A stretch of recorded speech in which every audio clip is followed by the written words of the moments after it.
Welcome back, everyone. Sheepdog Smokey here, and this from the Hill. Mueller's done, and Dems should be too, because Trump is no Nixon. I would like to thank the Hill for auto-muting their video. I'm not going to show you this, but I have several tabs open because I'm doing research on some things. I'm building a few websites that are compiling, and I have several news stories open. And when you have this happen, or you have a link you click, open a new tab, and forget, it drives people batty when there's 9 different sound sources. So thank you to the Hill for auto mute. Moving back to the story at hand. The walls were not coming down. They were not closing in. There was, at the end of the day, no evidence whatsoever of collusion. And there was nothing but a president frustrated at being wrongly accused and wrongly investigated over a very effective hoax. Most people don't understand what it is not only to be personally investigated for something you didn't do, but to have your friends, family members, and associates placed in legal jeopardy over it. Special counsel Robert Mueller's team systematically targeted the people around the president, squeezing them like lemons, indicting them on mostly process crimes created by the investigation itself. They reviewed everyone's emails, text messages, phone calls, bank statements, and yet their conclusion on collusion was clear and definitive. It has to be believed.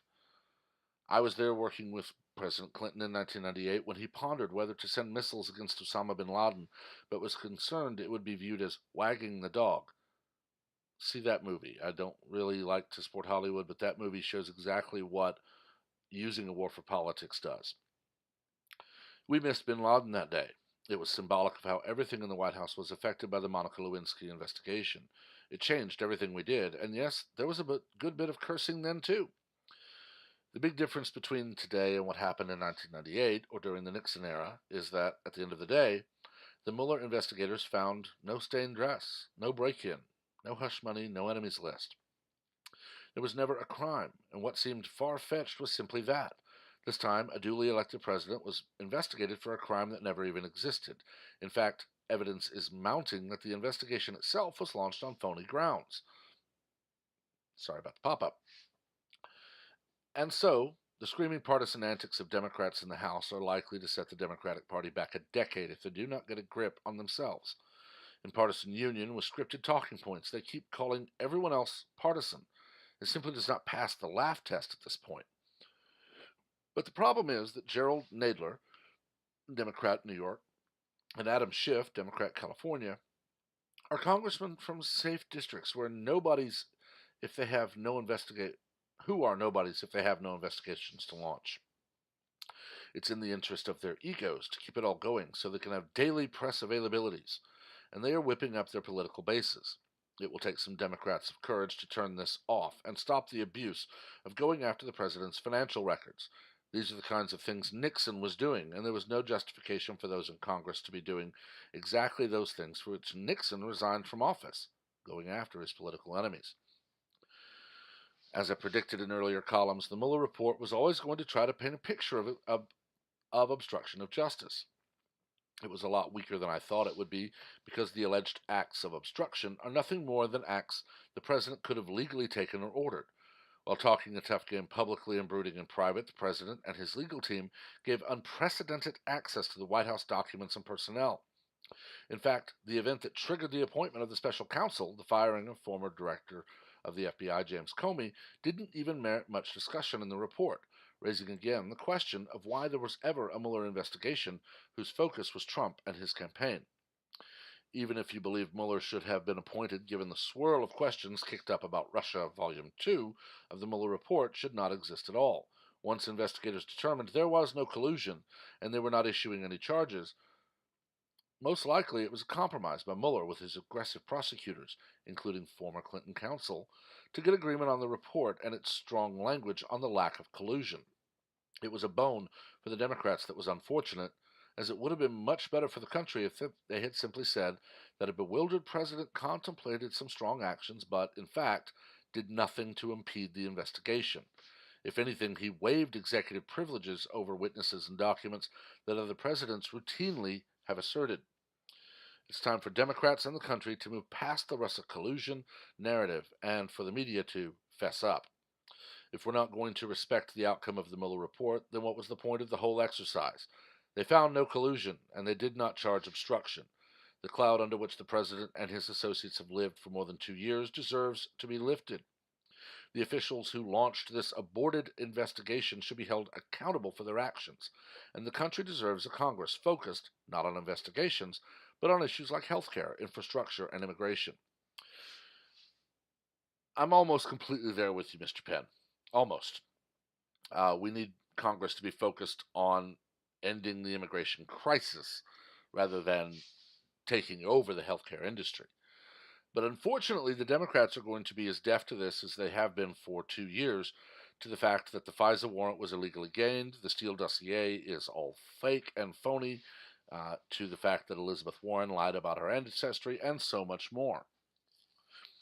The Mueller report states that there was no collusion, but his way of saying, I could not find evidence of obstruction, but I will not rule on it, is just a bone for Democrats to pick up and say, well, he won't rule on it, but we will.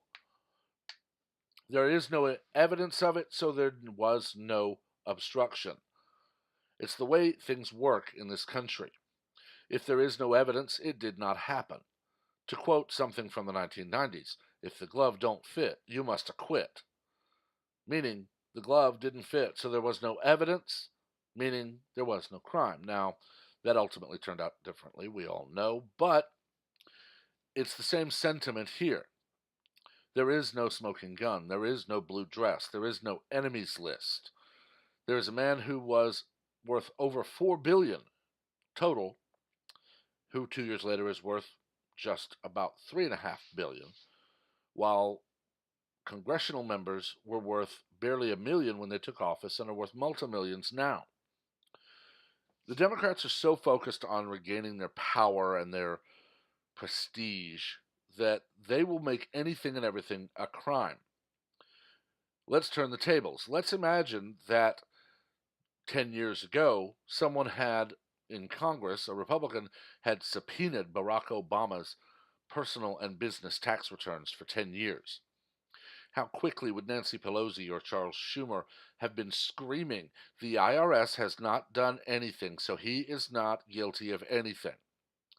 But when it's Donald Trump, who ran as a Republican and managed to win over the rigged Hillary Clinton election campaign, of course, the IRS is in his pocket. Must have been for decades, even though he wasn't president then. The mantra is that, as many have used on Twitter, the NPCs are chanting Orange Man bad, and nothing you could do will change their mind. Donald Trump could personally show his tax returns on national television, every network, with IRS accountants there stating on the record under oath with a judge in the room with them, there is no tax evasion. There are no tax crimes. And within an hour, you would have Pelosi and Schumer on the same networks at a podium. We just can't trust this. We need to see them. The mantra is the same every time an investigation does not go their way. The investigation was flawed. The results were tainted and twisted to be a partisan report. So just give everything to us so that we can see it. And every time they actually get their way, miraculously, they find the exact opposite of the report they don't like. One can only imagine, had the Democrats been in power during 1998, the Ken Starr report would have been demanded, unredacted, and they would have said, well, here, this blue dress is a metaphor, and here, this doesn't mean he was lying, it means he wasn't lying. And within a week, there would have been, this is a partisan witch hunt against a duly elected president. But here, just 20 years later, it's of course necessary to save the republic, or as they call it, the democracy. We have a crisis in Congress, and that crisis is people who have sat in office for decades. Look to the Maxine Waters, Dianne Feinsteins, Nancy Pelosi's, Charles Schumer's, who have been there for, in some cases, almost as long as I've been alive, and have done almost nothing for the actual good of the country. In the early 80s, the Democrats promised if Reagan would sign amnesty, they would build a wall. Here we are, 40 some odd years later almost, and there is no wall. And we've had, oh, just give us amnesty one more time, one more time, one more time. And there's finally a man in the White House who is saying, no, you've pulled this one too many times. And they're livid. That their normal mantra of, we will tell you whatever we want to tell you to get our way, and then we'll do what we want anyway, is no longer working. This is exactly right. Mueller's report clearly said there was no collusion with Russia. He didn't say there was no active, he didn't say there was no involuntary, he said there was no collusion. Period. He also said there was no evidence of obstruction. Notice the only event they can ever come back to is James Comey, who is currently on Twitter masquerading as a prepubescent teenage girl with random photos of leaves and taglines like, so many answers. James Comey was fired prior to the special counsel, and in fact was the impetus for the special counsel, and the special counsel was never obstructed. Someone who is being investigated saying this is a witch hunt, saying, I could end this, I should end this, but never acting is not obstruction. That is someone speaking, which the First Amendment guarantees all of us the right to do. But Democrats actually hate freedom, if you haven't noticed over the last few years. I don't know what happened there. Apparently my page refreshed. Again, thank you to the Hill for auto-mute. But Democrats, as I said, hate freedom. Because freedom means I can go on YouTube and call them all morons, because they've led the country on a merry old chase around the maypole for over 2 years to the tune of $20+ million to find out that the president isn't a colluding Russian dupe, that he didn't obstruct justice. And now we get episode 2 of this, where the Democrats are actually mad and saddened and all but crying because the president is not a criminal.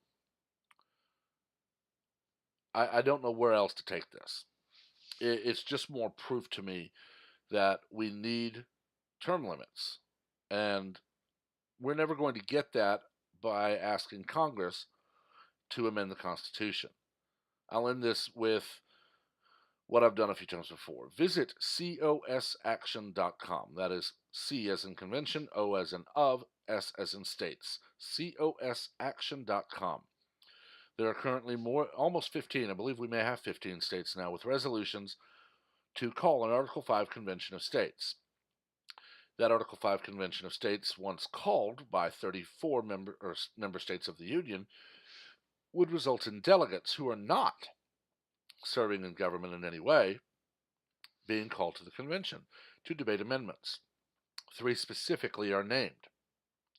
Term limits for those in Congress. I've said what I would like to see, but what those term limits are is not named, just that we need them. Fiscal responsibility. I've said what I would like that to be, but again, that's not specifically named, just that we need it. And finally, the only one specifically named is to protect the Constitution. To very simply say, what do those words say? Okay, that's what they mean. And it's very sad that we need that one.